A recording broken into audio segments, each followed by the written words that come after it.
Welcome to Politicos. మనం ప్రస్తుతం RTC bus Bhavan దగ్గర ఉన్నాము. ఇక్కడ రిటైర్ అయిన ఎంప్లాయీస్ వాళ్ళ ప్రాబ్లమ్స్ అలాగే వాళ్ళకి ఉన్న సమస్యల గురించి చెప్పడానికి ధర్నా చేస్తున్నారు. ఇక్కడ ఎంతోమంది ఎంప్లాయీస్కి రావాల్సిన బకాయిలు రాలేదు. అదేవిధంగా కాంట్రాక్ట్ ఉద్యోగులు ఎవరైతే ఉన్నారో వాళ్ళని పర్మనెంట్ చేసే విషయం కానీ, అంతేకాకుండా వాళ్ళకి వచ్చే ఏవైతే లియబిలిటీస్ ఉన్నాయో అవన్నీ రావాల్సిన అవసరం ఉంది. సో ఇప్పటి వరకు ఎవరు వాటి గురించి పట్టించుకోలేదు. అలాగే ప్రభుత్వం ఎటువంటి పరిష్కారం చూపలేదని వాళ్ళు ఈ ధర్నాకి బైఠాయించడం జరిగింది. సో వారి సమస్యలు ఏంటి, అసలు వాళ్ళ ప్రాబ్లమ్స్ ఎలా ఉన్నాయో ఇప్పుడు వారినే అడిగి తెలుసుకునే ప్రయత్నం చేద్దాం రండి. నా పేరు అనంతరెడ్డి. నేను అసిస్టెంట్ మేనేజర్గా రిటైర్డ్ అయినా 2022 మార్చిలో. అయితే ఆర్టీసీలో ఇవాళ వరకు మాకు రావాల్సిన డబ్బులు ఇవ్వడం లేదు. అట్లని మిత్రులందరూ దూరం నుంచి హెల్త్ బాగలేకున్నా ఎన్నో కష్టాలు కోర్చుకొని ఏమైనా వాళ్ళు ఇక్కడికి రావడం జరిగింది. ఎందుకంటే ఆర్టీసీలో రిటైర్డ్ అయిన తర్వాత పింఛన్ ఉండదు. పింఛన్ లేకపోతే మన పరిస్థితి ఎట్లుంటుందో అందరికీ తెలుసు. అయితే స్టేట్ గవర్నమెంట్ మేము తెలంగాణ ఉద్యమంలో బాగా కొట్లాడిన వాళ్ళం. తెలంగాణ వచ్చిన తర్వాత మా ఆర్టీసీ బాగుపడుతుంది అనుకున్నాం. కానీ తెలంగాణ వచ్చిన తర్వాత రోజుకు దినదినగండంగా మారుతున్నది. వాళ్ళు ఆ పోయిన ప్రభుత్వము ఏం చేయలేదని మా ఆర్టీసీ ఉద్యోగులంతా కృషితోటి చాలా సంతోషించి మళ్ళా ఈ ప్రజెంట్ ఉన్నటువంటి రేవంత్ రెడ్డి గారిని ఎన్నుకోవడం జరిగింది. కానీ రేవంత్ రెడ్డి గారు ఎలక్షన్స్ కంటే ముందు ఇచ్చిన మాటలను మర్చిపోయి ఇప్పుడు ఏం చేస్తున్నాడంటే ఆర్టీసీని పూరా నిర్వీర్యం చేసే పరిస్థితి చేస్తున్నాడు. కానీ మేము రేవంత్ రెడ్డికి కానీ పోయిన ప్రభుత్వానికి కానీ వ్యతిరేకం కాదు. మా మిత్రులందరూ రిటైర్డ్ అయిన తర్వాత వాళ్ళు ఎన్నో బాధలకు 35 సంవత్సరాలు సర్వీస్ చేసి ఆ 35 సంవత్సరాలు అతి కష్టం, అందరిలాగా కూర్చునే ఉద్యోగాలు కావు మావి. ఆర్టీసీలో ప్రతి ఒక్కడు కష్టపడి చెమటోడ్చి ఈ స్టేజ్కి తీసుకొచ్చినటువంటి ఆర్టీసీ ఇవాళ రిటైర్డ్ అయిన తర్వాత ఒక పెళ్లి చేద్దాం, పిల్లల పెళ్లి చేద్దాము, ఒక ఇల్లు కట్టుకుందాం అనుకుంటారు. కానీ ఏది రిటైర్డ్ అయిన తర్వాత ఇంతవరకు ఏ పైసలు రావడం లేదు. 2017 నుంచి గ్రాట్యుటీ రావాలి, ఏ రేట్స్ డిఫరెన్స్ రావాలి, తర్వాత లీవ్ ఎన్కాష్మెంట్ డిఫరెన్స్ రావాలి, తర్వాత హయ్యర్ పెన్షన్ వాళ్ళది హయ్యర్ పెన్షన్ రావాలి. ఇవి ఏవి ఇవ్వకుండా రోజు ఒక మాటలు చెప్తున్నారు. మహాలక్ష్మి పథకం పెట్టిర్రు, సంతోషమే, మేము దానికి వ్యతిరేకం కాదు. కానీ మహాలక్ష్మి పథకం కింద మీరు ఎన్ని డబ్బులు ఇవ్వాలి మా ఆర్టీసీకి ఎన్ని డబ్బులు ఇస్తే మీరు లాభం వచ్చిందంటారు. కానీ ఇంతవరకు మాకు ఇచ్చే డబ్బులు ఇస్తలేరు. కాబట్టి మేము ఈరోజు శాంతియుతంగా ధర్నా కార్యక్రమాన్ని చేసి ఒక గవర్నమెంట్కు ఇన్ఫర్మేషన్ ఇచ్చే విధంగా మేము చేసి మాకు వచ్చే డబ్బులు రావాలని. ఇదే ఇప్పుడు ఇవ్వకపోతే మాత్రం ఇంకోటి మా ఆర్టీసీని కార్మికులను ఇబ్బంది పెడితే భావ్యం కాదు. ఎందుకంటే ఆర్టీసీ కార్మికులను బాధ పెట్టినోడు ఇంతవరకు ప్రభుత్వాలు చేంజ్ అయినాయి తప్ప ఇంతవరకు ఏం చేయలే. పోయినసారి చంద్రబాబు నాయుడు ఒకసారి బాధ పెట్టినప్పుడు చంద్రబాబు నాయుడు ప్రభుత్వం పోయింది. కేసీఆర్ గారు ప్రభుత్వం చేసినప్పుడు ఆయన పోయిండు. ఇప్పుడు రేవంత్ రెడ్డి గారి ప్రభుత్వం కూడా అంతే అవుతుంది. ఏమవుతుందంటే ఎద్దు ఏడ్చిలోని వ్యవసాయం బాగుపడదంట, అడవిలో ఏడ్చిలోని ఇల్లు బాగుపడదంట. మా ఆర్టీసీ కార్మికులను ఏడిపిస్తే మాత్రం ఈ ప్రభుత్వానికి కూడా గడ్డికాలం వస్తుందని నేను అనుకుంటున్నాను. కాబట్టి మాకు వచ్చే డబ్బులు 17లో ఉన్నటువంటి ఆల్ డిఫరెన్సెస్ ఇచ్చి మమ్మల్ని ఆదుకోవాలి. ఈ రిటైర్మెంట్ కార్మికులందరినీ మన సంతోషంగా ఉంచాలని నేను ఈ ప్రభుత్వానికి విన్నవిస్తున్నాను. నా పేరు హనుమంతు. నేను చెంగసల డిపోలో రిటైర్మెంట్ అయినా. అయితే మా దగ్గర 15,000 మందికి దగ్గర 17 పిఆర్సీ లెక్కలు రావాలి. 17 డిఫరెన్స్ ఏరియన్స్ కానీ లివ్ ఇన్కాష్మెంట్ కానీ ఏవైనా కూడా 17 పిఆర్సీ వర్కర్లకు వెంటనే చెల్లించామని గవర్నమెంట్ని కోరుతున్నాం. బస్ ఇంతకుముందు అధికారులకు లెటర్ ఇచ్చినాము, అందరికి ఇచ్చినాము లెటరు, ఎంటీఆర్ కూడా అందరికి లెటర్ ఇచ్చినాము. ఇస్తాము గవర్నమెంట్ పైసలు ఇస్తాం, మేము ఇస్తామన్నా. గవర్నమెంట్ బెనిఫిట్తో ఉందని గవర్నమెంట్ చెప్తుంది. ఆర్టీసీ ఆఫీసర్ల దగ్గరికి పోతే ఆర్టీసీలో పైసలు లేవని మా ఆఫీసర్లు చెప్తారు. నేను జగదీష్, ఏఈగా రిటైర్డ్ అయ్యాను. సో నేను 33 ఇయర్స్ అబౌవ్ సర్వీస్ చేశాను. సో ఆ రోజులలో చూసేవాడిని, రిటైర్డ్ అయిన రోజు ఆన్ ద స్పాట్ చెక్లు ఇచ్చేవారు, రిటైర్మెంట్ డేనే. అలాంటిది ఇప్పుడు మేము 3, 4, 5 ఏళ్ళైనా మా అమౌంట్ మాకు రావడం లేదు. మేము కోరుకునేది ఏంటంటే మా అమౌంట్ మాకు ఇస్తే మా యొక్క హాస్పిటల్ ఖర్చులు కానీ అన్నిటికి వస్తాయి, తొందరగా మా డబ్బులు మాకు ఇవ్వాలని కోరుతున్నాం. డిమాండ్ ఏం లేదు సార్, మా రిక్వెస్టే మా అమౌంట్ మాకు ఏం వచ్చేదో మా ఏరియాస్, మా పై స్కేల్ ఏరియాస్ కానీ మా ఇంకా ఈ గ్రాడ్యుయేట్స్లో అన్ని గ్రాడ్యుయేట్ రాని వాళ్ళు కూడా ఉన్నారు. అవన్నీ ఎప్పటికప్పుడు ఇచ్చేస్తే మేము ఇన్ టైంకి వస్తే మాకు ఏమైనా యూస్ఫుల్ అవుతుంది. ఆకలైనప్పుడు అన్నం ఉండాలి, కానీ ఎప్పుడో ఇస్తాము అని ఇప్పటికీ చాలా రోజులు అయిపోయింది. ఇస్తాం ఒక 15 రోజులు 1 మంత్ రేట్ కావచ్చు. అలాంటిది ఏళ్ళ తరబడి అవుతుంది. అది తొందరగా ఇస్తే మాకు యూస్ఫుల్గా ఉంటుంది, మా యొక్క ఖర్చులకు వస్తుంది. మాకు రిటైర్మెంట్ అవుతుందో కొన్ని ప్లాన్లు వేసుకుంటాము. ఈ అమౌంట్తో ఇది చేసుకోవాలా, పాప పెళ్లి చేయాలను, అబ్బాయిల చదివించాలను, రకరకాలుగా ఉంటాయి. అవన్నీ ఇదే డిస్టర్బ్ అవుతున్నాయి. అనుకునే టైంకి వస్తే మాకు బాగుంటుంది. నా పేరు దామోదరు, రిటైర్డ్ ఆర్టీసీ డ్రైవర్ను. ఎంత బాధ వేస్తుందంటే ఇప్పుడున్న పరిస్థితి చూస్తూ ఉంటే, కార్మికులం ఏరి కోరి తెచ్చుకున్న ముఖ్యమంత్రి ఎగిరెగిరి తన్నట్టుగానే ఉంది. ఎందుకంటే మా బాధ ఒకసారి చూస్తున్నారు. ఇక్కడ ఎన్ని వేల మంది వృద్ధాప్యంలో సాయం లేక ఉంటేనే తప్ప బయటకు వచ్చే పరిస్థితి నుండి ఈ రోజు వరకు కూడా అలా రావాల్సిన బెనిఫిట్స్ రాకపోవడం వల్ల వాళ్ళు అతి కష్టం మీద ఇలా స్వచ్ఛంద నిరసన తెలియడం కోసం ఈ బస్ భవన్ ముందుకు రావడం జరిగింది. 5-6 సంవత్సరాలు కూడా బెనిఫిట్స్ రాకపోతే వాళ్ళ పరిస్థితి ఏంటి? ఒకటి గుర్తుంచుకోండి, మాకు ఇవన్నీ కొన్ని గుర్తొస్తూ ఉంటాయి.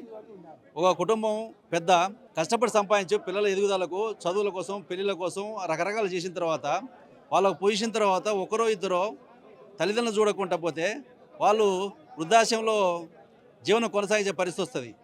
అదేవిధంగా ఆర్టీసీ కార్మికుడు 35-40 సంవత్సరాలు ఆర్టీసీలో పనిచేసిన తర్వాత తన చేసే జీవితం గౌరవంగా రిటైర్ అయిన తర్వాత బతకనుకుంటూ ఉండడం కోసం ఆయన రావాల్సిన డబ్బులు ఆయన వస్తే కొన్ని ఫిక్స్ చేసుకుంటాడు, కొన్ని అవసరమైనందుకు వాడుకుంటాడు, కొన్ని గౌరవప్రదంగా జీవిస్తూ ఉంటాడు. మరి నువ్వు ఏమి ఇవ్వకుండా మాకు రిటైర్ పత్రం ఇచ్చి అందరిని పంపించిన తర్వాత వాళ్ళు ఏ విధంగా బతకాలా? ఇది గవర్నమెంట్ కూడా ఏమన్నా, రేవంత్ రెడ్డి గారు కూడా ఏమన్నా ఓల్డేజ్ హోమ్ లాంటివి పెడితే ఒక పూట 2 ఇడ్లీ పెట్టి, మధ్యాహ్నం భోజనం పెట్టి, సాయంత్రం పూట 2 చపాతీలు పెట్టినా బతుకుతురేమో అనిపిస్తుంది. అంతేగాని పస్తుండే పరిస్థితి ఏంటండి? ఇలా ఒకరొకరు తొక్కుంటూ వచ్చినా చెప్పావు. మేము ఏం చెప్తున్నాం, సకల జన సమ్మె అప్పుడు, మిగతా సమ్మెలు అప్పుడు, ఆర్టీసీ కేసీఆర్ మీద యుద్ధం చేసేటప్పుడు మీరందరూ మా వెనకాలనే ఉన్నారు. 10 మంది కనపడ్డా మాకు ఫోన్ నెంబర్లు ఇచ్చారు. మీరు ఏ నిరసన చేసి నేను ముందుంటా అని చెప్పారు. కానీ ఇలా గద్దెక్కిన తర్వాత పూర్తిగా మమ్మల్ని విస్మరించి అన్యాయం చేస్తున్నారు. ఇది మంచి పద్ధతి కాదు. మీ పతనం ప్రారంభమైందో అనిపిస్తుంది. మా గోస ఉసురు తగలక తప్పదో అనిపిస్తుంది. దయచేసి రేవంత్ రెడ్డి గారు అర్థం చేసుకోండి. మీరు అనుకుంటున్నారేమో మీ గొప్పతనం వల్ల, మీ త్యాగం వల్ల, మీ ఒక్కరి కృషి వల్ల మీరు ఆ ముఖ్యమంత్రి సీట్లో కూర్చోలే. సకల జనులు, కార్మికులు, వృద్ధులు, వితంతువులు, అనేక రకాల మంది మిమ్మల్ని డబుల్ పెన్షన్లు ఇస్తే నువ్వు అర్రాస్ పాటలాగా వాడితే నమ్మి ఓట్లేసి గెలిపించారు, ముఖ్యమంత్రి అయ్యారు. పరిపాలించండి, తప్పు లేదు. కానీ ఈ విధంగా అందరినీ గోసపెట్టకండి. అందరికంటే ఎక్కువ మీ తల్లిదండ్రుల వయసులో ఉన్న ఆర్టీసీ కార్మికులు మాత్రం గోసపెట్టకుండా మీరు పరిపాలన సాగాలి కొంతకాలం అని చెప్పి కోరుకుంటున్నా. మమ్మల్ని ఇబ్బంది పెట్టకండి. మాకు రావాల్సిన డబ్బులు మాకు ఇచ్చేయండి, గౌరవంగా సాగనంపండి. మీరు చల్లగా ఉండాలా, మేము చల్లగా ఉండాలని కోరుకుంటున్నాం. లేకపోతే మేము ఒక శాపనార్థాలు పెట్టక తప్పని పరిస్థితి మీకు వస్తుంది. అది రాకుండా చూసుకోండి. నా పేరు ఎంఎస్ఎస్ రాజు అండి. నేను సీనియర్ అసిస్టెంట్గా రిటైర్డ్ అయ్యాను. ఇక్కడ మాకు ఒక ఫంక్షన్, హయ్యర్ ఫంక్షన్ అనే పదం ఉంది. దానివల్ల రిటైర్డ్ అయిన ఎంప్లాయీస్ చాలా నష్టపోతున్నాము. దానికి పూర్తిగా బాధ్యత మేనేజ్మెంట్దే. ఎందుకంటే మాకు వచ్చే శాలరీలో 12% ఎంప్లాయీ అండ్ ఎంప్లాయర్ కంట్రిబ్యూషన్గా పిఎఫ్ జమ చేయడం జరుగుతుంది. దాంట్లో 12%లోని 8.33% ప్రావిడెంట్ ఫండ్ కమిషన్కి పంపడం జరుగుతుంది. దాన్ని హైయర్ ఫంక్షన్గా ఆప్షన్ ఇచ్చారు. మళ్ళీ ఈ మధ్యలో ఒకసారి సెంట్రల్ గవర్నమెంట్ కూడా ఒక ఆప్షన్ ఇచ్చింది. ఆ ఆప్షన్ ఆర్టీసీ ఎంప్లాయీస్ అంతా అడాప్ట్ చేసుకొని దానికి వాళ్ళు క్యాలిక్యులేట్ చేస్తే దాన్ని పెద్ద లార్జ్ అమౌంట్ 5 lakhs 10 lakhs కూడా అందరూ ఒక్కొక్కరు పే చేయడం జరిగింది. దాన్ని బట్టి వాళ్ళు హైయర్ ఫంక్షన్ మళ్ళీ అలాట్ చేయడం జరిగింది. కానీ ఇక్కడ ఒక ప్రాబ్లం ఏంటంటే రిటైర్డ్ అయ్యే నాటికి ఎంప్లాయీ పే ప్లస్ డిఏ మీద ఫంక్షన్ ఇవ్వాల్సి వస్తుంది. మేము 2017 నుంచి 24 వరకు చాలామంది రిటైర్డ్ అయ్యారు. 2017లో ఒక పే స్కేల్ జరిగింది. కానీ దాన్ని వీళ్ళు లెక్కించి మాకు రావాల్సిన డబ్బులు, అంటే పే పెరిగింది కాబట్టి రావాల్సిన డబ్బులు ఇవ్వకపోవడం వలన ఆ కంట్రిబ్యూషన్ని ప్రావిడెంట్ ఫండ్ కమిషన్కి పంపకపోవడం వలన 2013 పే స్కేల్తో రిటైర్డ్ అయ్యే నాటికి ఉన్న పే ప్లస్ డిఏ పైన ఫంక్షన్ ఇప్పుడు ఇస్తున్నారు. కాబట్టి ఇప్పుడు మేము ఒక్కొక్క వ్యక్తిగతంగా ప్రతి ఒక్క ఎంప్లాయీ ఇంచుమించు రమారమి 4,000 నుంచి 5,000 వరకు 6,000 వరకు నష్టం జరుగుతుంది.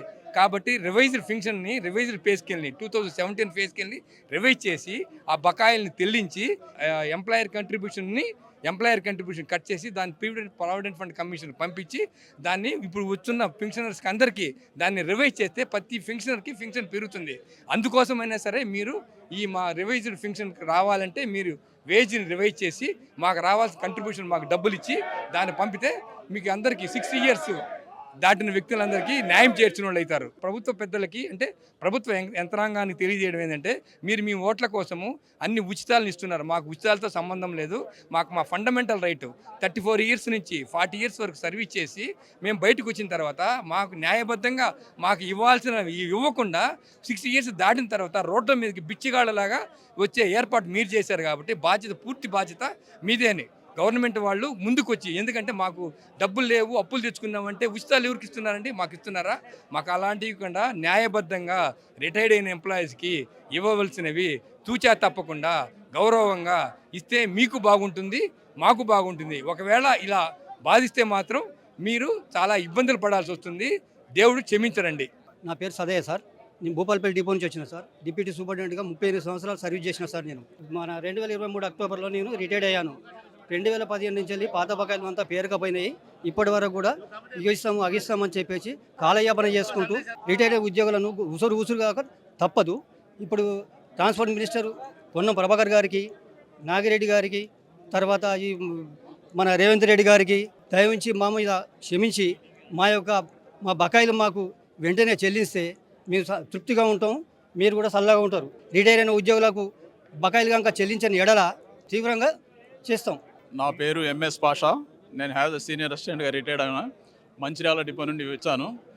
అయితే ముఖ్యంగా ఏంటంటే మనందరికీ తెలుసు, ఆర్టీసీలో దాదాపుగా గత కొన్ని సంవత్సరాలుగా రిటైర్డ్ అవుతున్నటువంటి ఉద్యోగస్తులు రిటైర్డ్ అవుతూనే ఉన్నారు. కానీ వాళ్ళకి రావాల్సినటువంటి బకాయిలు ఇన్ టైంలో మేనేజ్మెంట్ కానీ, యాజమాన్యం కానీ, తర్వాత ప్రభుత్వం కానీ ఇవ్వడం లేదు, స్పందించడం లేదు. అయితే మా డబ్బులు మాకు ఇవ్వకపోవడానికి మరి దాన్ని ప్రభుత్వం దృష్టికి, తర్వాత మేనేజ్మెంట్ దృష్టికి తీసుకురావాలని చెప్పేసి మా ఏజ్డ్ ఎవరైతే ఎంప్లాయీస్ ఉన్నారో వాళ్ళంతా ఒక మంచి కార్యక్రమాన్ని తీసుకొని ఈరోజు ఈ బస్ భవన్ ముట్టడి అనే కార్యక్రమం తీసుకోవడం జరిగింది. ముఖ్యంగా ఏంటంటే మాకు సమస్య ఎక్కడుందంటే, మేము ఏదైతే రిటైర్డ్ అయిన తర్వాత గత ప్రభుత్వం మాకు 2017లో పిఆర్సీ చేయవలసినవి ఉండే, కానీ 2016లో పిఆర్సీ చేయకపోతే ఏదైతే కాంగ్రెస్ ప్రభుత్వం వచ్చిన తర్వాత 21లో 2017కు సంబంధించినటువంటి పిఆర్సీ చేయడం జరిగింది. ఆ పిఆర్సీ చేసిన తర్వాత చాలామంది రిటైర్డ్ అయినరు. 2022 లోపల రిటైర్డ్ అయినటువంటి ఉద్యోగస్తులందరికీ కూడా వారికి రావాల్సినటువంటి 2017 నుంచి రావాల్సినటువంటి డిఫరెన్స్కు సంబంధించినటువంటి ఏరియర్స్ రావాల్సి ఉంది. అదేవిధంగా డిఫరెన్స్ గ్రాడ్యుయేటీ రావాలి, డిఫరెన్స్ టీఎల్ కూడా రావాలి. ఆల్రెడీ ఇలా చెప్పుకుంటూ పోతే చాలా బకాయి పడ్డది. బకాయిలాగానే పేరుకపోతున్నాయి. ఇంకో విషయం ఏంటంటే మాకు చాలా అన్యాయం చేస్తున్నారు. ఏదైతే ఈ హయ్యర్ పెన్షన్ ఉందో, ఈ హయ్యర్ పెన్షన్ 2017లో ఎవరైతే రిటైర్డ్ అయినరో, ఆ రిటైర్డ్ అయిన తర్వాత 2017 నుంచి ఫిక్సేషన్ చేసి మేనేజ్మెంట్ బస్ భవన్ నుంచి మరి బర్కత్పురాకు పంపాల్సినటువంటి అవసరం ఉండే. మరి వాళ్ళు బర్కత్పురాకు పంపనందుకు మరి హయ్యర్ పెన్షన్గా మేము డబ్బులు కట్టిన తర్వాత మాకు వచ్చేటువంటి హయ్యర్ పెన్షన్ కూడా దాదాపుగా ఒక్కొక్క ఎంప్లాయీకి 2 నుంచి 3 వేల రూపాయలు పెన్షన్ కూడా తగ్గుతుంది. ఆ రకంగా కూడా అన్యాయం చేస్తున్నారు. ఇంకో విషయం ఏంటంటే గ్రాడ్యుయేటీ కూడా గత ఆగస్టు నుంచి ఇవ్వడం లేదు రిటైర్డ్ అయినటువంటి వాళ్ళకి. అదేవిధంగా ముఖ్యంగా ఏంటంటే ఈ అన్నీ ఇవ్వకుండా పేరుకపోతున్నాయి. కాబట్టి మేనేజ్మెంట్ దృష్టికి తీసుకెళ్లాలని చెప్పేసి ముఖ్యంగా మాకు ఉన్న దిక్కేందంటే మీడియా మిత్రులే. ఆ మీడియా మిత్రుల ద్వారా ఈ సమస్య, మా యొక్క జటిలమైనటువంటి కార్మికుల సమస్యలను యాజమాన్యం దృష్టికి మరియు ప్రభుత్వం దృష్టికి తీసుకెళ్లాలని చెప్పేసి మా దగ్గర ఉన్నటువంటి సీనియర్స్ అంతా సమీక్షించుకొని మరి శాంతియుత వాతావరణంలో మేనేజ్మెంట్ దృష్టికి మన సమస్యలను తీసుకువెళ్ళాలని చెప్పేసి మంచి ఉద్దేశంతో ఈ కార్యక్రమం తీసుకోవడం జరిగింది. దానికి మీరు కూడా మీ వంతుగా మీడియా మిత్రులు కూడా మాకు సహకరించాలని చెప్పేసి విజ్ఞప్తి చేస్తా ఉన్నాం. Thank you. రాణిగంజి నుంచి మాట్లాడుతున్నామండి. శ్రీరాములు. December 22 retire అయినాము.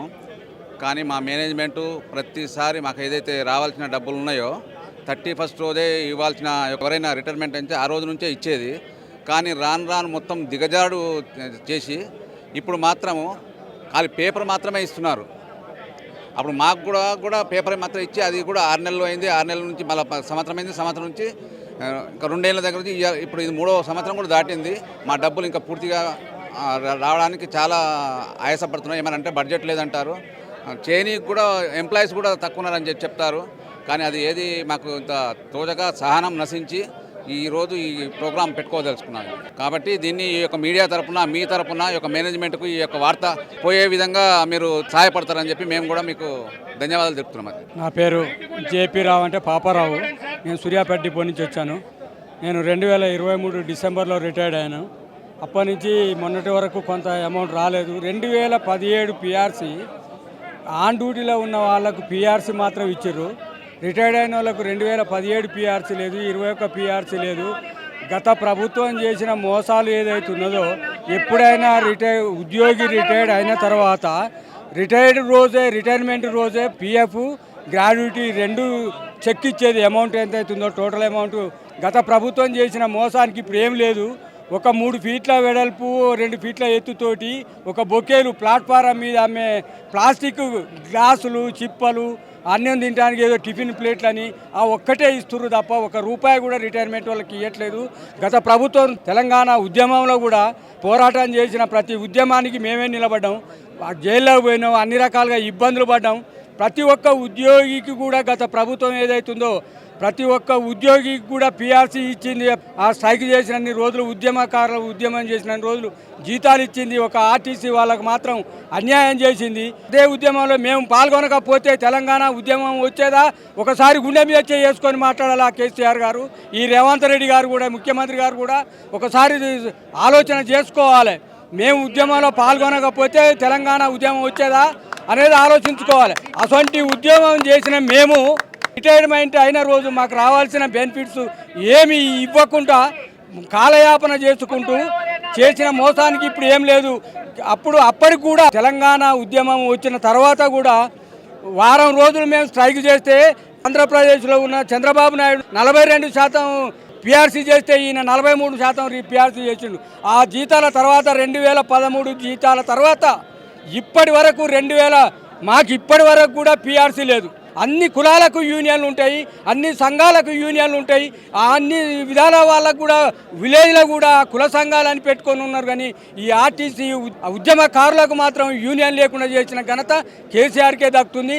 దాన్ని మళ్ళీ పునరావిద్దాం అని చెప్పి ఎలక్షన్ మేనిఫెస్టోలో కూడా ఈ రేవంత్ రెడ్డిగా ఈ కాంగ్రెస్ ప్రభుత్వం పెట్టడం జరిగింది.